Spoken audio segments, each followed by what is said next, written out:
Bonjour à tous, on se retrouve aujourd'hui pour une nouvelle vidéo et ce sera pour un update lecture de mes dernières lectures de février et mes lectures du premier week-end de mars. Tout d'abord, j'ai lu N'éteins pas la lumière de Bernard Minier, ici chez XO Éditions. C'est le troisième opus de sa saga avec le commandant Martin Servaz. Et contrairement aux deux autres, enfin surtout à Le Cercle qui était le deuxième, vous pouvez le lire indépendamment puisque on ne parle pas beaucoup de Martin Servaz et de sa traque, donc du méchant Hirtman.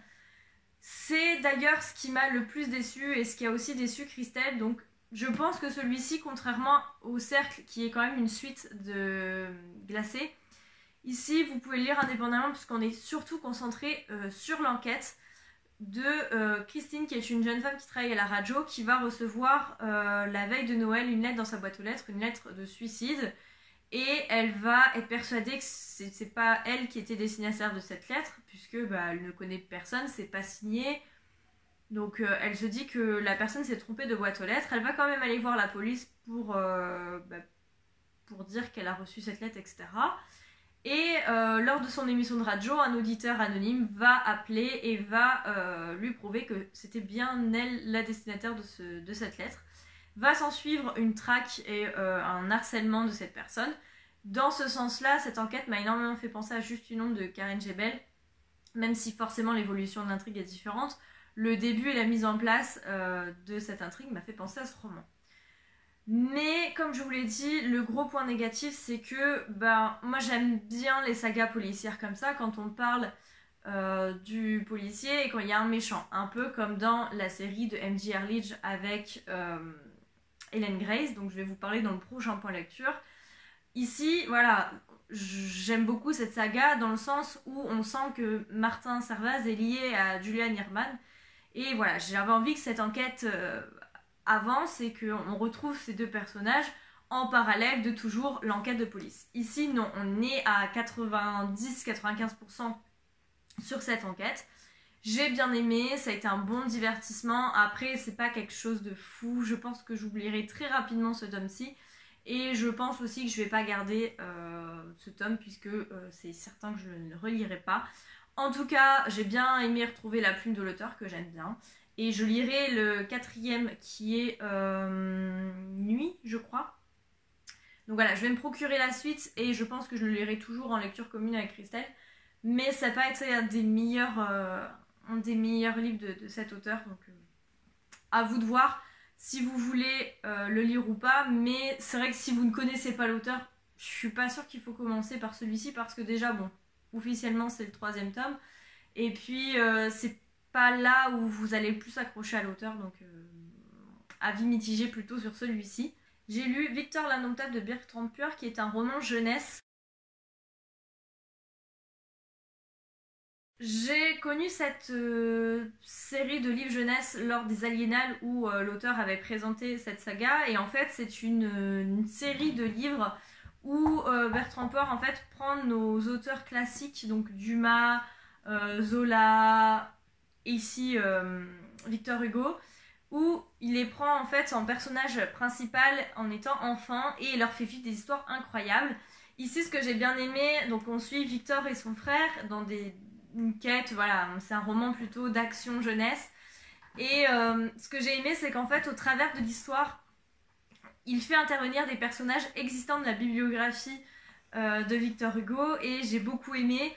Je pense lire peut-être celui sur Zola et Dumas, je ne sais pas encore en fait, il faudrait que je les trouve d'occasion ou peut-être aux Aliénades si je retrouve l'auteur, mais en tout cas au Salon de Livre Paris il n'y était pas, il n'y avait que une autre de ces sagas Young Adult qui me tente beaucoup moins, mais j'ai trouvé ça hyper intéressant pour les jeunes. Ça permet d'introduire en fait les auteurs classiques à nos jeunes sans que ce soit rébarbatif, et je me suis dit notamment peut-être en 6ème où ça peut être intéressant de parler d'un auteur et en même temps d'étudier sa bibliographie avant de se pencher plus dans un roman quand même comme là de Victor Hugo, qui est quand même très très dense et qui n'est pas forcément accessible à la jeunesse. Donc voilà, j'ai trouvé l'idée incroyable et j'avais envie de lire un de ses romans, et je me suis dit le jour où il sortira ce roman sur Victor Hugo, je le lirai, puisque voilà, Victor Hugo, comme vous le voyez ici, est un de mes auteurs classiques préférés, et du coup,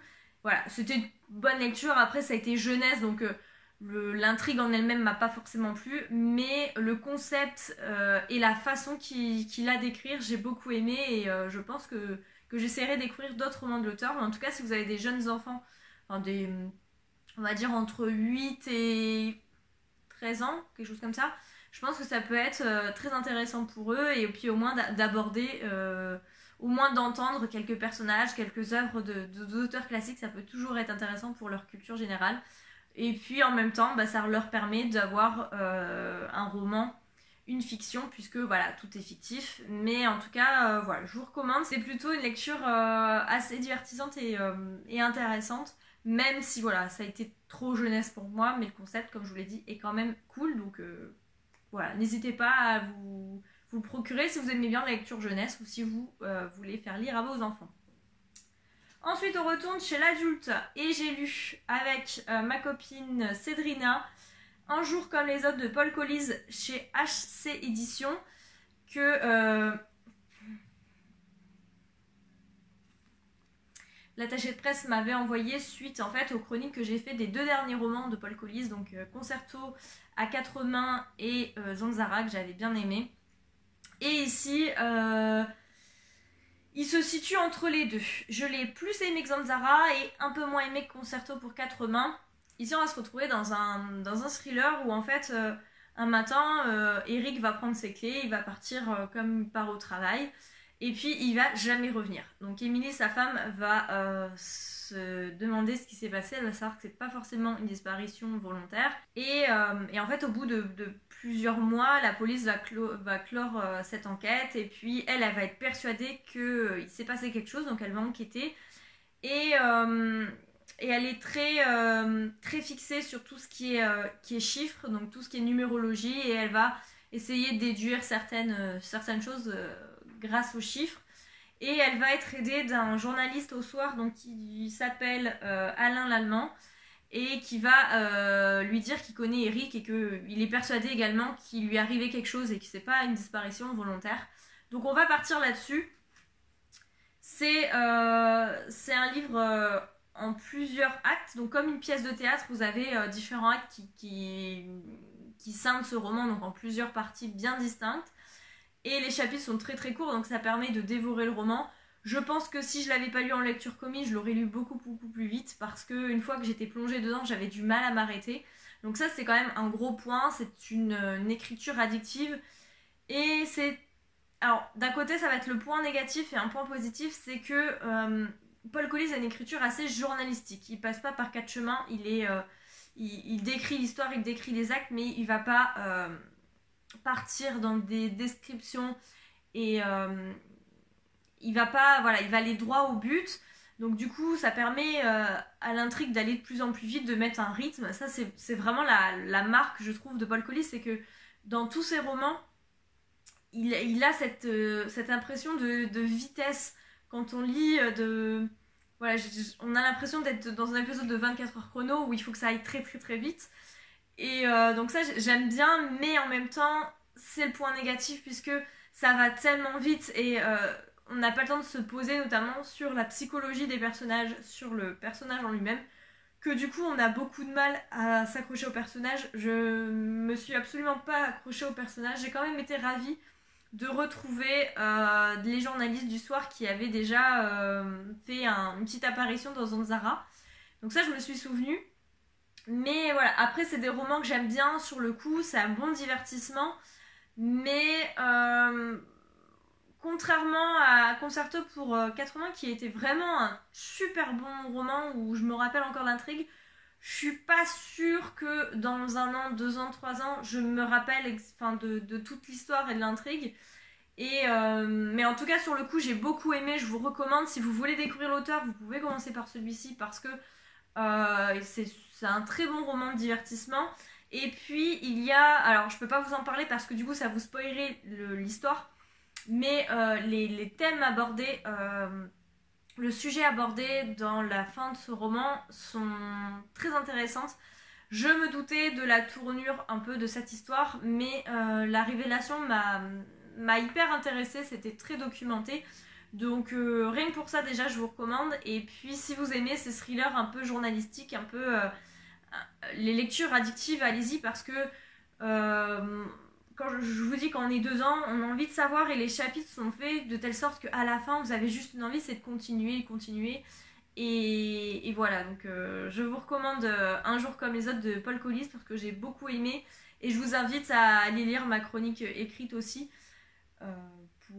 pour d'autres infos au cas où j'aurais oublié quelque chose, mais je pense vous avoir dit le plus important. Ensuite, j'ai lu La jeune fille et la nuit de Guillaume Musso chez Calman Levy. Pour ceux qui ne le savent pas, au mois de mars avec Amandine, nous organisons une lecture commune autour de Guillaume Musso. Donc c'était le premier livre que j'ai lu de lui ce mois-ci. Ici on va se retrouver avec 2 temporalités. Donc tout d'abord en 92 sur la Côte d'Azur, donc ça change pas.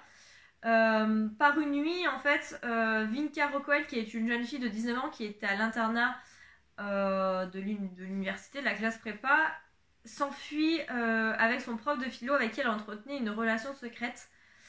Et personne ne les reverra. Et puis on se retrouve 20 ans plus tard, en 2000, enfin un peu plus de 20 ans, 25 ans plus tard, en 2017, où en fait on va retrouver Fanny, Thomas et Maxime, qui sont les meilleurs amis de Vinka, qui vont se retrouver parce que voilà, ils sont tous dispersés un peu partout, mais il va y avoir une fête organisée par le lycée pour les anciennes promos, notamment la sienne, et ils vont se rendre compte qu'en fait tous les 3 ils ont commis un meurtre et ils ont emmuré ce cadavre dans le gymnase du lycée. Sauf qu'en fait ils sont invités à cette réunion puisque il va y avoir des travaux énormes dans ce lycée et ils vont détruire le gymnase. Et donc ces 3 amis vont se rassembler et ils vont prendre peur parce que forcément si le gymnase est détruit, ils retrouveront le corps et du coup ils risquent d'être suspectés. Donc voilà, on va suivre l'alternance entre les personnages et entre les périodes, savoir qu'est-ce qui s'est passé avant la disparition de Vinka, qui est enterré dans le gymnase, etc.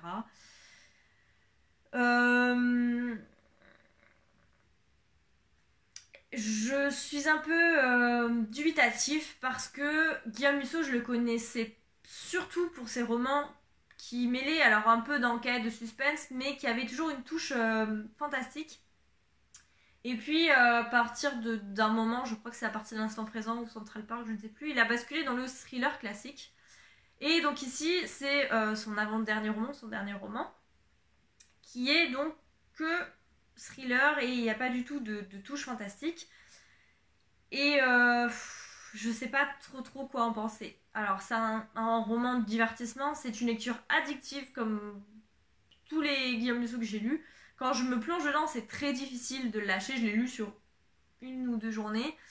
Mais après, l'histoire en elle-même, l'intrigue en elle-même, la résolution de l'enquête en elle-même, il n'y a rien de fou. C'est un roman à suspense qui permet de passer un bon moment. Je pense qu'entre 2 lectures assez difficiles, ou voilà, un moment où on n'a pas forcément envie de se concentrer ou qu'on n'a pas l'occasion de pouvoir se concentrer sur notre lecture, ouais, je pense que ça peut être une bonne lecture. J'ai apprécié ma lecture sur le moment, mais j'ai fermé ce roman en disant ouais, enfin, je pense que je retiendrai pas forcément l'histoire. C'est pas un livre qui m'a marqué. Et puis d'ailleurs, c'est pas un livre que je vais garder. J'aimerais bien du coup relire les autres livres pour voir si ça sert à rien de garder de livres si je les relirai pas. J'ai pas assez de place. J'ai fait déjà un gros tri. Mais voilà, celui-ci, je sais que je l'ai lu, mais je le relirai pas. Donc je vais m'en séparer. Je le remettrai dans la boîte aux livres où je l'ai trouvé.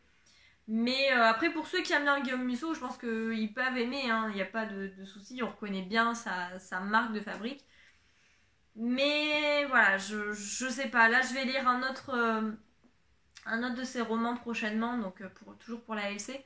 On verra si j'ai plus aimé, mais en tout cas, on peut pas dire que j'ai été déçue parce que je m'attendais à rien de spécial avec Guillaume Musso. Je savais que c'était un roman de divertissement simple, donc j'ai eu ce que je voulais, j'ai eu ce que je pensais trouver. mais j'ai pas été surprise en me disant c'est quelque chose un truc de malade, voilà. J'ai bien aimé, mais rien de fou.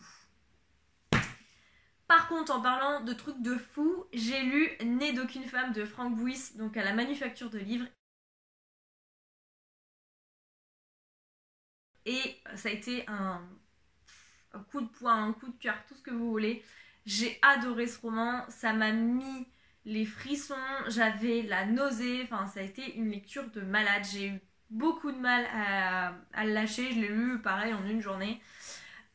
Ici on va retrouver l'histoire de Rose qui est une jeune femme qui au début en fait va confier ses carnets, donc son récit de vie qu'elle a mis dans des carnets qui vont être récupérés par un prêtre et ce prêtre en fait va nous lire les carnets de Rose. Donc on suit ce prêtre, il va récupérer ses carnets, il va commencer et au début du récit, Rose a 14 ans et son père va la vendre à un homme assez agressif, assez bourru, qui habite dans un endroit, dans une ferme reculée et en fait Rose va servir d'esclave à faire la vaisselle, à faire à manger, voilà, la boniche de la maison. Mais ça va aller beaucoup, beaucoup, beaucoup plus loin que ça. Je vous laisserai découvrir parce que j'ai pas du tout envie que vous découvriez plus.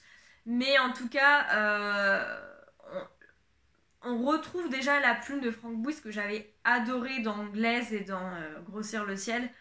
Et je trouve que ce soit la violence ou la qualité d'écriture s'améliore de roman en roman. Et en lisant Né d'aucune femme, j'ai appris à plus apprécier Glaise. Alors ce qui est assez bizarre, Glaise je l'ai lu au mois de janvier ou février, vous l'avez vu récemment dans mon point lecture. Je vous avais dit que j'avais beaucoup aimé cette histoire, mais que j'avais moins apprécié que Grossir le ciel. Et en fait, tous les romans de Frank Buis sont liés.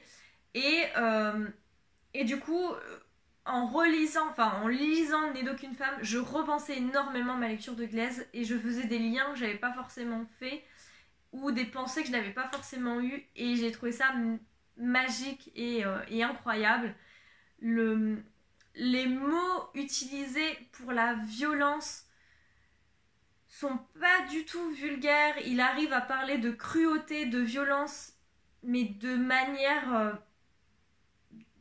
d'une belle manière, si je peux dire. L'écriture est juste poétique, j'ai beaucoup aimé. Je vous laisserai pareil en barre d'infos la chronique que j'ai faite sur le blog. J'ai été bouleversée par ce roman et j'ai eu du mal à m'en remettre. Et d'ailleurs, ça fait au moins 15 jours, je pense que ça doit faire 15 jours que je l'ai lu. Et ça me reste encore en mémoire, je pense que je vais me le procurer parce que je l'ai lu sur ma liseuse. J'essaierai de me le procurer en papier pour le garder et je sais très bien que ça par contre c'est un livre que je relirai un jour. Puisque voilà, il y a un moment, j'étais tellement plongée dedans, je voulais le lire et puis à un moment non. J'ai dû faire une pause parce que je me suis dit, je suis en train de devenir folle et c'est en train de me prendre l'esprit. Donc du coup voilà, j'ai eu besoin de couper. J'ai été faire une longue promenade avec Madness et je suis revenue et j'ai fini le livre. Mais il fallait cette coupure pour m'aérer l'esprit parce qu'on est tellement plongé dans cette histoire, dans la vie de Rose, avec toute la cruauté, la violence de cette histoire que voilà, c'était impossible de pouvoir lire d'une traite cette histoire, enfin d'avoir le cœur bien accroché. Pourtant, il m'en faut pour me déstabiliser dans un roman, mais alors là, j'ai hâte de rencontrer de nouveau l'auteur pour lui en parler, parce que j'avais déjà pu lui parler de Grossir le ciel. Mais là, voilà, j'ai qu'une hâte, c'est de le rencontrer pour pouvoir enfin lui parler de Né d'aucune femme. Et puis, donc voilà, je pense que vous l'avez compris. Je vous recommande à 1000%. Par contre, allez-y si vous vous sentez capable de lire une lecture où il y a beaucoup, beaucoup de violence. Parce que, voilà, même si l'histoire est belle, si je peux dire, elle est horrible, mais elle est joliment racontée, magnifiquement racontée. il faut être prêt à lire des scènes de violence d'une cruauté inouïe. Et voilà, je pense que pour les plus fragiles d'entre vous, vaut mieux pas le lire. Mais en tout cas, si vous êtes habitué à des romans noirs comme ça, déjà, je pense que vous connaissez Frank Wyss parce que c'est pour moi le meilleur romancier du polar noir de notre génération. Et donc voilà, j'ai qu'une hâte, c'est de lire Plateau, qui me reste dans ma palle, mais que j'ai plus trop envie de lire parce que j'ai toujours envie d'avoir un Frank Wyss au cas où j'ai une envie de lire cet auteur. Et je crois qu'il y a un nouveau roman de cet auteur qui sort, mais je suis pas sûre. Donc en tout cas, si vous ne connaissez pas Frank Wyss, foncez parce que si vous aimez les romans noirs, vous allez adorer. Mais voilà, attendez-vous à de la violence, mais à une écriture magnifique. Et voilà, je me demande comment va évoluer, comment seront les prochains romans, parce qu'à chaque fois, il met une qualité supérieure et un niveau supérieur. Je me dis, mais qu'est-ce qu'il va devenir et qu'est-ce qu'il va pouvoir nous faire la prochaine fois? Et j'ai qu'une hâte, c'est de lire le prochain roman de Frank Wyss. Donc allez-y. Et enfin, j'ai lu en e-book Cavale, ça veut dire s'échapper, de Kali au Cherche Midi.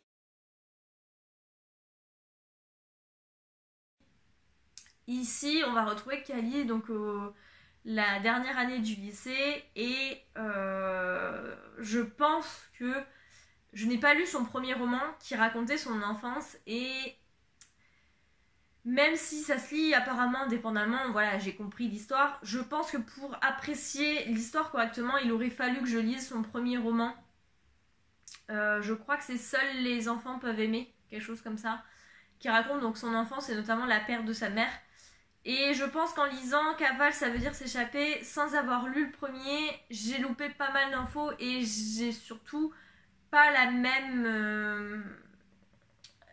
le même attachement à l'histoire et au personnage, même si voilà, je connais Kali de ses chansons et de tout ce qui a pu paraître à la télé, mais je pense que j'ai loupé quelque chose. Ici, on se concentre surtout sur sa dernière année de lycée, avec la découverte de la sexualité, de l'amour, surtout la musique, il y a énormément de musique là-dedans. Voilà, je sais pas trop quoi en penser, je l'ai lu rapidement, sur le coup, voilà, je lisais, j'aimais bien ce que je lisais.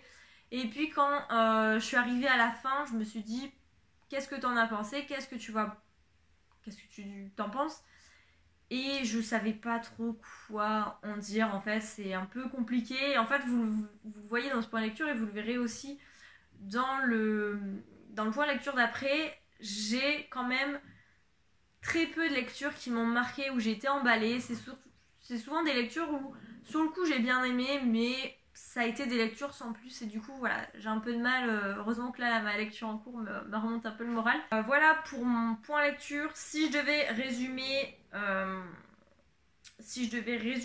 ce point lecture, je vous dirais pour la jeunesse de foncer sur Victor l'Indomptable, que j'ai beaucoup aimé en lecture jeunesse.